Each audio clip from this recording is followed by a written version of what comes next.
Master साहब मार बहुत सुंदर गीत बजा दिले घड़ी चर्चा का विषय बा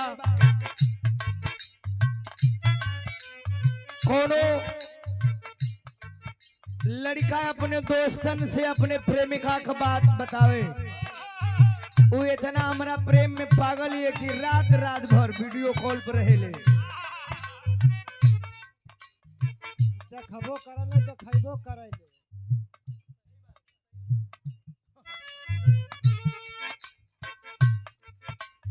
कहता का कहे ए यारवा रे यारवा रे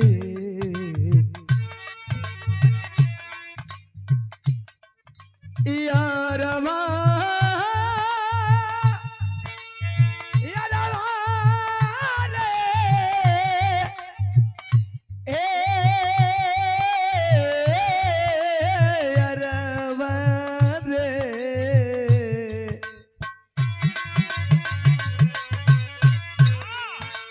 साथी पूछलन से ऐसा बढ़िया प्रेम का तोके मिलल कैसे तब कहता अखिया से अखिया मिलल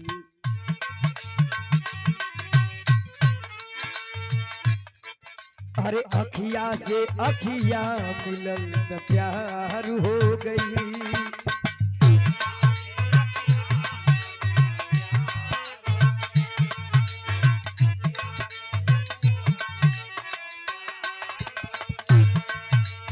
अरे मुस्की वो कर दिल के हमारा पार हो गई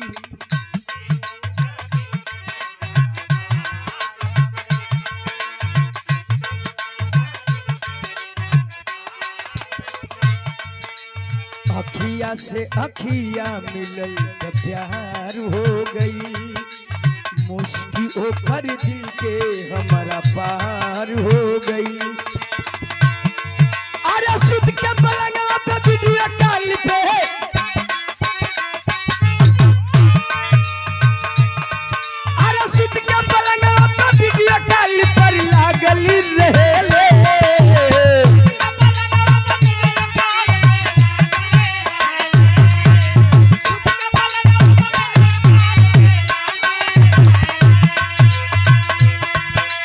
अरे सुत के पलंगवा पे वीडियो कॉल पे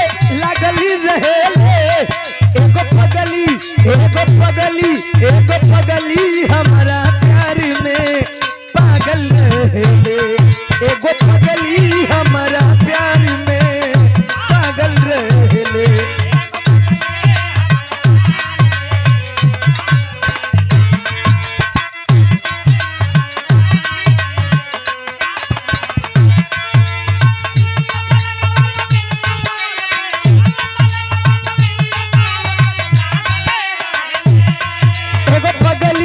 एगो पगली हमारा प्यार में पागल रहेले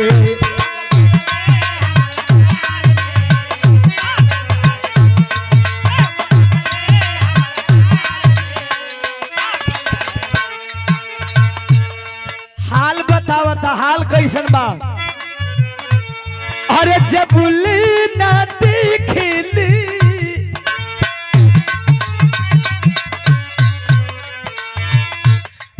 अरे जबले न देखेले खाले न खाना कहले कि राजी बड़ी तक करी का जमाना कहले कि राजी बड़ी तक करी का जमाना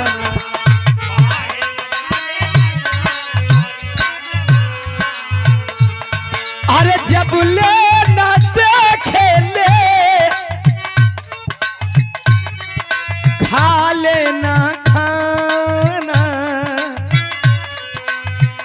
कहले कि राजी बड़ी तक करी का जमाना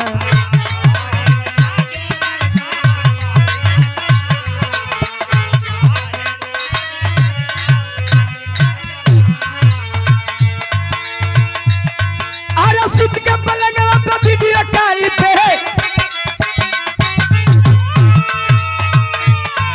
अरे सुत के पलंगवा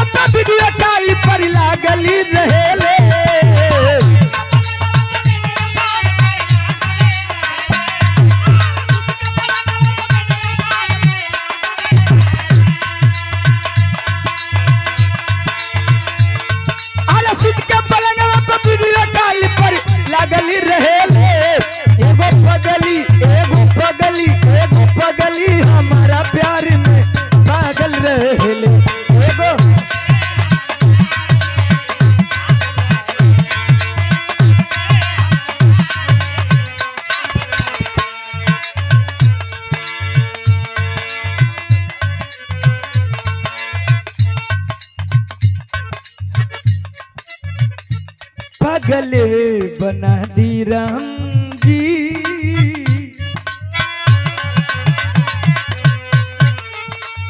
अपनापन ना भइल हो,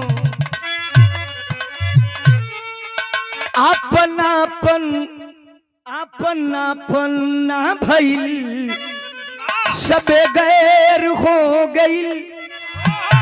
केहू पूछे नहीं खे, सबके बैर हो गई।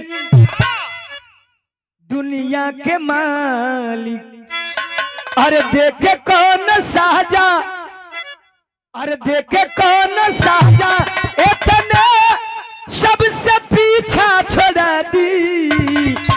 पगले बना दी, पगले बना दी राम जी।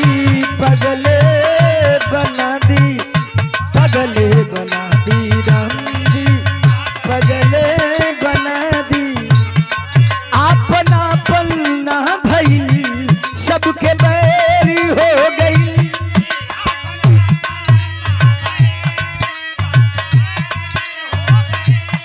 केहू पूछे नाही खे, सबके बैर हो गई।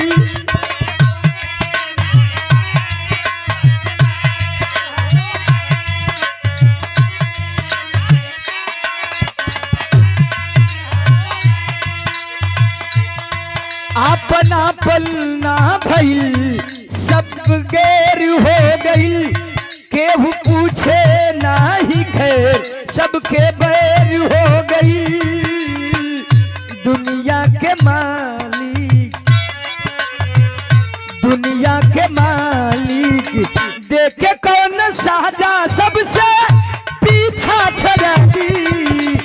पगले बना दी, पगले बना दी राम जी। पगले बना दी, पगले बना दी।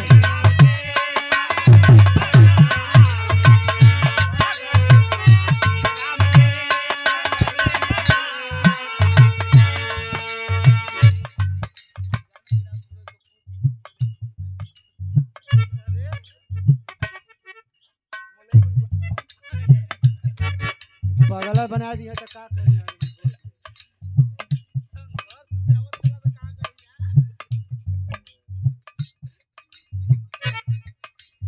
वाह